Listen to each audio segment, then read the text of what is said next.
بھوک کسی قسم کی بھی ہو بہت خطرناک ہے۔ دل ایسی شے نہیں جو بانٹی جا سکے۔ جسم داغا جا سکتا ہے مگر روح نہیں داغی جا سکتی۔ اگر میں کسی عورت کے سینے کا ذکر کرنا چاہوں گا تو اسے عورت کا سینہ ہی کہوں گا۔ عورت کی چھاتیوں کو آپ مونگ پھلی، میز یا اس طرح نہیں کہہ سکتے۔ یوں تو بعض حضرات کے نزدیک عورت کا وجود ہی فحش ہے، مگر اس کا کیا علاج ہو سکتا ہے؟ یہ لوگ جنہیں عرف عام میں لیڈر کہا جاتا ہے، سیاست اور مذہب کو لنگڑا، لولا اور زخمی آدمی تصور کرتے ہیں۔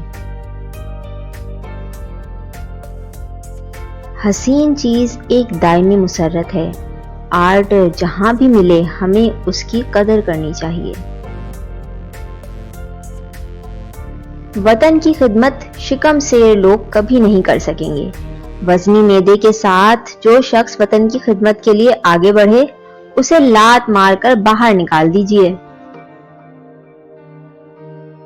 اگر آپ کو ویڈیو پسند آئی ہے تو لائک کریں، دوستوں میں شیئر کریں، کمنٹ کر کے اپنی رائے بتائیے، اور اگر آپ نے ابھی تک چینل سبسکرائب نہیں کیا تو چینل سبسکرائب کر کے بیل آئیکن بھی دبا دیں تاکہ آپ کو ہر نئی آنے والی ویڈیو کی اطلاع ملتی رہے۔